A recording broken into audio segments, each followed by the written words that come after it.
السلام علیکم ورحمۃ اللہ وبرکاتہ۔ نحمدہ ونصلی ونسلم علی رسولہ النبی الکریم، اما بعد فاعوذ باللہ السمیع العلیم من الشیطان الرجیم، بسم اللہ الرحمن الرحیم۔ قد افلح من تزکا۔ آج کا ہمارا موضوع صدقہ فطر ہے، فطرانہ جس کو ہماری زبان میں کہا جاتا ہے۔ اس کی دو حکمتیں بیان کی گئی ہیں، فطرانہ ادا کرنے کی دو حکمتیں بیان کی گئی ہیں احادیث میں۔ ایک تو یہ ہے کہ فطرانہ جو ہے یہ کفارہ بن جاتا ہے ان گناہوں کا جو انسان سے روزے کی حالت میں ہوتے ہیں، تو اللہ تعالیٰ صدقہ فطر کے ذریعے سے اللہ تعالیٰ وہ گناہ معاف فرما دیتے ہیں اور روزے دار کو ان سے پاک اور صاف کر دیتے ہیں۔ اور دوسری حکمت یہ ہے کہ غریب اور مسکین کے لیے کھانے کا بندوبست ہو جائے تاکہ وہ عید کے موقع پر کسی کے سامنے ہاتھ نہ پھیلا سکیں۔ یہ فطرانے کی دو حکمتیں ہیں۔ حدیث میں آتا ہے، ابن ماجہ کی روایت ہے، عن ابن عباس رضی اللہ تعالی عنہ قال فرض رسول اللہ صلی اللہ علیہ وسلم زکاة الفطر طہرة للصائم من اللغو والرفث وطعمة للمساكين فمن أداها قبل الصلاة فهي زكاة مقبولة ومن أداها بعد الصلاة فهي صدقة من الصدقات۔ ابن عباس رضی اللہ تعالیٰ عنہ سے روایت ہے، وہ فرماتے ہیں کہ آپ صلی اللہ علیہ وسلم نے صدقہ فطر کو فرض قرار دیا ہے، طہرۃ للصائم من اللغو والرفث، روزے دار کو پاک صاف کرنے کے لیے بیہودہ اور فحش باتوں سے، یعنی روزے کی حالت میں جو انسان سے ایسی کوئی حرکت ہو جاتی ہے، ایسے کوئی منہ سے کلمات نکل جاتے ہیں، تو صدقہ فطر ادا کرنے سے اللہ تعالیٰ ان کو پاک فرما دیتے ہیں گناہوں سے۔ وطعمة للمساکین، دوسری حکمت یہ ہے کہ مسکین اور غریبوں کے لیے کھانے کا بندوبست ہو جائے۔ فمن اداہا، کس وقت اس کو ادا کرنا ہے؟ فمن اداہا قبل الصلاۃ فہی زکاۃ مقبولۃ، جس نے فطرانہ ادا کیا عید نماز سے پہلے تو وہ فطرانہ قبول ہوگا، مقبول ہوگا۔ ومن اداہا بعد الصلاۃ، جس نے عید نماز کے بعد ادا کیا فہی صدقۃ من الصدقات، پھر وہ ایک صدقہ ہوگا عام صدقوں کی طرح۔ تو یہ عید نماز سے پہلے ہی ادا کرنا ہوتا ہے، فرض ہے۔ اور اگر کوئی مجبوری نہ ہو، بعض دفعہ مجبوری کی حالت ہو جائے تو پھر اس کا اجر اور ثواب ہوگا، وہ یعنی صدقہ فطر میں شمار ہوگا۔ مثال کے طور پر ایک آدمی نے دوسرے کسی ساتھی کو رقم ادا کر دی کہ آپ جو ہے فطرانہ جو ہے میرا ادا کر دیں، آگے بھیج دیں، لیکن اس نے آگے نہیں بھیجا باوجہ سستی یا بھول جانے کے، تو بعد میں عید نماز کے بعد یاد آئی یہ چیز، تو اگر وہ ادا کر دیتا ہے بعد میں ہی تو یہ مجبوری اضطراری حالت ہو جائے گی، تو وہ قبول ہوگا۔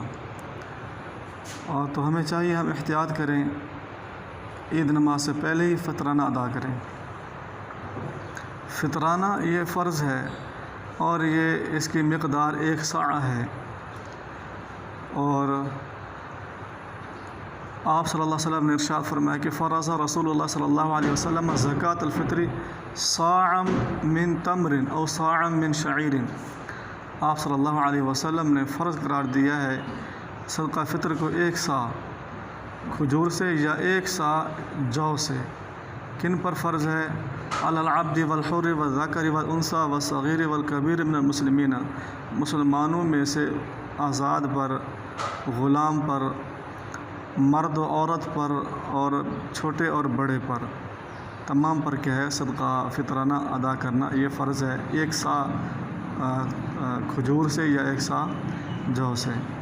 اور بھی جنس اللہ کے نبی نے بیان فرمائی ہیں، یعنی جو سے، پنیر سے، یہ بھی آتا ہے، اور گندم سے، یعنی 5 جنس اللہ کے نبی نے بیان فرمائی ہیں، 5 چیزیں کھانے کی جو ہیں۔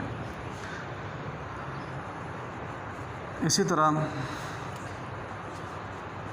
سا کی مقدار جو ہے کتنا یعنی بنتا ہے، تو ایک سا کی مقدار بعض علماء نے فرمایا کہ 2.5 کلو بنتا ہے، 2.5 کلو گرام کے برابر ہے۔ بعض نے کہا ہے کہ 3.25 سیر کے مقدار کے برابر ہے ایک سا۔ تو آپ میں سے جو ان میں سے یہ دو قول زیادہ یعنی پائے جاتے ہیں، علماء اکثر یہی بیان کرتے ہیں، 2.5 کلو گرام یا 3.25 سیر۔ تو ہمیں چاہیے ہم جو ہے اس کو جلدی سے ادا کریں۔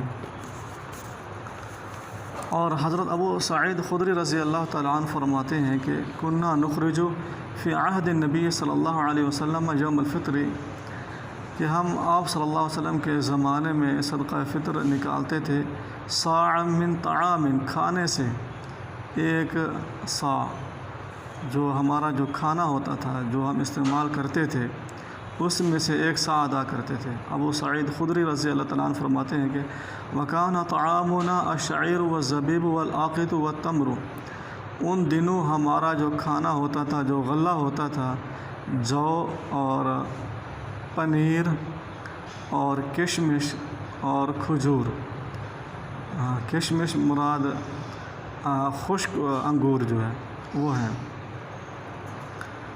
تو ہمارے ہاں جو یعنی پاکستان میں یا انڈیا میں جہاں جو ممالک ہیں دوسرے، وہاں کا لحاظ رکھا جائے گا کہ ان کا کھانا کیا ہے، زیادہ تر ان کا غلہ کون سا استعمال ہوتا ہے۔ تو ہمارے ہاں جو ہے گندم، چاول اور دال یہ بطور غلہ کے کھانے کے استعمال ہوتی ہیں۔ تو ان میں سے 2.5 کلو یہ ہم دے سکتے ہیں گندم اگر دینا چاہیں۔ تو بعض جو لوگ ہوتے ہیں وہ صرف گندم ہی نکالتے ہیں، فطرانہ ادا کرتے ہیں لیکن گندم ہی ادا کرتے ہیں، یہ صحیح طریقہ نہیں ہے۔ تو اس کا بہترین طریقہ یہ ہے کہ ہر سال جو ہے 1 سال جو ہے گندم دے دیں 2.5 کلو یا 3.25 سیر، یا اور دوسرے سال جو ہے جو دے دیں، تیسرے سال جو ہے کشمش، اور اسی طرح یعنی ہر سال تبدیل کرتے رہیں تو زیادہ بہتر ہے۔ یا صاحب استطاعت جو ہے وہ ان کو چاہیے جو مہنگی چیز ہو اس کے لحاظ سے وہ فطرانہ ادا کریں تاکہ مسکینوں کا فائدہ ہو جائے ان کا، تاکہ ان کو فائدہ زیادہ سے زیادہ ان کو رقم ملے۔ تو یہ ہے۔ اور اسی طرح امام نافع رحمۃ اللہ علیہ فرماتے ہیں کہ صحابہ کرام جو ہے وَكَانُوا يُعْطُونَ قَبْلَ الْفِطْرِ بِيَوْمٍ أَوْ يَوْمَيْنِ، فطرانہ وہ ادا کرتے تھے عید نماز سے 1 دن یا 2 دن پہلے، یہ جواز کی صورت ہے۔ یہ بھی آپ جو ہے یہ عید فطر سے پہلے بھی آپ فطرانہ ادا کر سکتے ہیں، آخری عشرے میں آپ کوئی دن مقرر کر لیں، کوئی دن بھی ٹھیک۔